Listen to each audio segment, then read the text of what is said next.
How Japan plans to invade China again. According to reports from Japanese outlets including Nikkei and Yomiuri Shimbun, on October 27th, just 1 week after Takaichi became prime minister, the Japan Self-Defense Forces carried out a large-scale air-sea island seizure exercise in the Southwest Islands, involving as many as 52,000 personnel. This demonstrates that Japan's threat of force against China extends far beyond irresponsible rhetoric. Tokyo is showing real military agitation.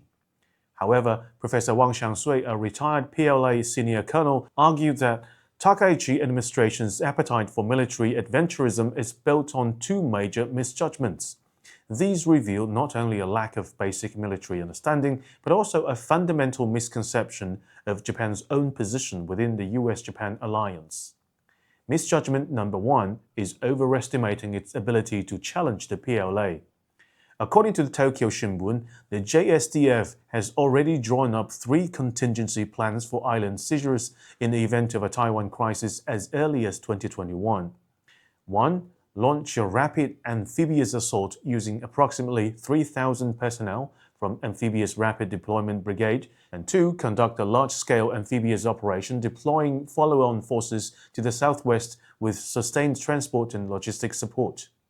3. Employ missile strikes and maritime blockades, primarily using the extended-range Type 12 anti-ship cruise missile to shield amphibious operations. China's state media CCTV bluntly assessed none of these plans would succeed. A basic military principle holds that amphibious operations require air superiority. Attempting a landing without it is essentially walking into certain death. Yet Japan's air self-defense forces stand no chance against the PLA Air Force. Japan has only about 40 operational F-35s, and conservative estimates from the national interest suggest that China's J-20 fleets exceed 200 by 2024. As a single-engine multi-role stealth fighter, the F-35 is inherently disadvantaged in range, radar aperture, and payload compared to the twin-engine J-20. Let alone Japan is also massively outnumbered. The ASDF would struggle just to defend itself, let alone cover amphibious operation. Japan's long-standing security alliance with the United States may have encouraged Tokyo to assume it could rely on US air superiority coverage while integrating its own fighters into the broader data link network. However, when Washington provided the F-15J, it withheld a critical component for beyond visual range combat, the US Standard Tactical Electronic Warfare System. This radar warning receiver alerts pilots to missile locks and targeting while providing limited electronic countermeasures. The risks of operating without such capabilities against the PLA's modern air power have been demonstrated in recent conflicts, most notably through the performance of India's Rafales.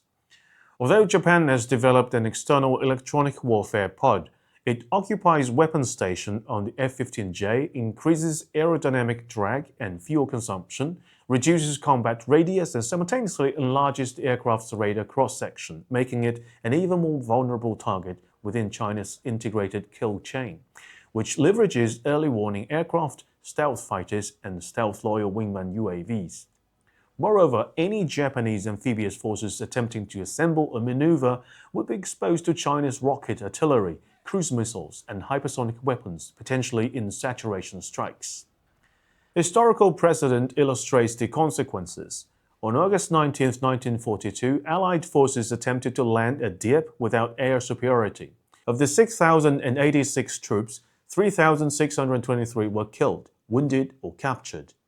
The Eastern Landing Forces lost around 500 in just 2 minutes. An entire operation failed in 6 hours. That disaster was caused merely by World War II-era bombs, artillery, and machine guns. What would happen under today's precision-guided weapons and drone-directed fires? Takaichi should confront this reality. Misjudgment number 2 is trying to rope America into fighting its battles. Weak but belligerent, Japan's right wing cling to United States-Japan Security Treaty, hoping to drag America into its fights. A self-deluding fantasy that betrays a complete misunderstanding of the underlying dynamics of great power competition. First, the US has always regarded Japan as a subordinate force, a convenient frontline asset. The logic is simple. If the United States initiates a conflict with China, Japan must share the costs. However, if Japan provokes China and tries to pull the US in, Washington has no obligation to bail out Tokyo's reckless adventurism. A clear warning has already appeared. After Takaichi's provocative statements, the US promptly withdrew its Typhoon mid-range missiles system from Japan. This move was a clear signal that Washington drawing a line. Furthermore, during the phone call on November 24th with President Xi, Trump explicitly said that the US understands the importance of Taiwan issue to China.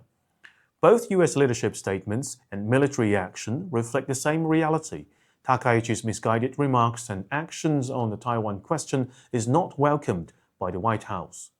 Professor Wang notes that the root cause is a structural shift in the geopolitical logic underpinning the US-Japan alliance. Japan's past strategic value to the US lay in its role as a key node in the First Island chain. Within the World War II naval deployment framework, it served as a secure logistical hub beyond China's strike range. However, since the Cold War, the proliferation of nuclear-powered vessels has drastically reduced reliance on fixed-fuel supply bases. Meanwhile, China's monumental progress in missile technology has placed the entire First Island chain, even Guam, within its anti-access area denial zone. To court a head-on clash with the PLA inside China's defensive perimeter isn't just risky, it's strategically catastrophic. CSIS 2023 Wargame reveals why. In 3 weeks, the United States will suffer about half as many casualties as it did in 20 years of war in Iraq and Afghanistan. As the report warns with chilling understatement, such losses would damage the US global position for many years. This is precisely why pulling back from the First Island chain has long been a realistic option on the table for US decision-makers.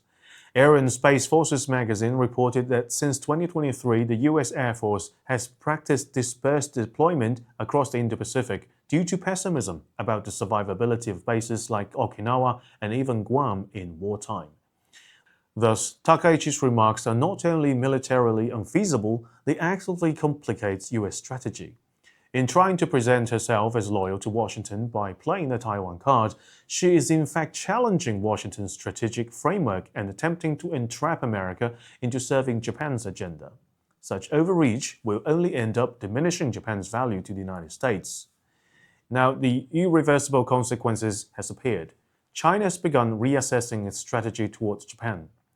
Sanae Takaichi's provocative words and actions cannot be undone by any personal apology. China sent an unequivocal message through its multi-pronged response. It is now fundamentally re-evaluating and redefining its relationship with Japan.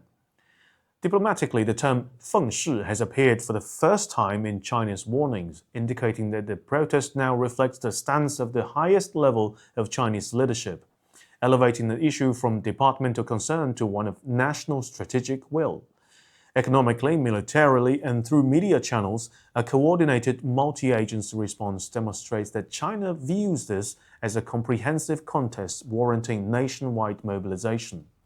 Critically, as a sitting cabinet minister, Takaichi has openly asserted that erroneous claim that the Taiwan contingency is a Japanese contingency, framing it as Japan's consistent position. And this must be seen in light of post-World War II peace commitments between China and Japan, including the 4 foundational political documents, starting with the China-Japan Joint Statement that explicitly recognizes that One China principle as the cornerstone of bilateral relations. Even a far-right figure like former Prime Minister Shinzo Abe only made such provocative remarks after leaving office and in his personal capacity, never daring to challenge this foundation as Japan's top leader.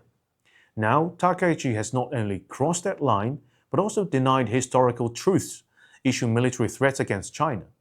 This has compelled Beijing to invoke a long-dormant yet legally potent red line in the United Nations Charter, the enemy state clauses. These clauses authorize UN Security Council permanent members to take direct punitive measures should any World War II Axis power show signs of renewed aggression. As victors of World War II and architects of a current international order, China, United States, and Russia are its guardians. By threatening China with force, Japan's right-wing forces are challenging not only China, but also all nations that cherish peace and uphold the outcome of the anti-fascist war. Thus, as Japan once again bares its fangs towards China, the very foundation of post-war stability is shaking. China is now compelled to ask in earnest, is Japan, a nation that its top leader shows no remorse for its history of aggression, still a neighbor capable of turning towards peace, or must it once again be defined as an enemy state? This crisis, sparked by Takaichi Sanae, exposes once again the strategic short-sightedness of Japan's right wing. Their ingrained tendency to respect power but not virtue has blinded them to the most fundamental realities of geopolitics. China's warnings are anything but empty rhetoric. Japan attempting to revive militarism poses a threat not only to regional stability but to the entire world. As nations within the East Asian cultural sphere, both China and Japan should well understand the principle. Benevolence is the way of a great power, and wisdom that of a small state. Should Japan collectively abandon this wisdom, the cost of relearning it may prove extremely costly. And thank you for watching this episode of Topics. I'm Chris. If you have any thoughts, please leave a comment below and see you next time.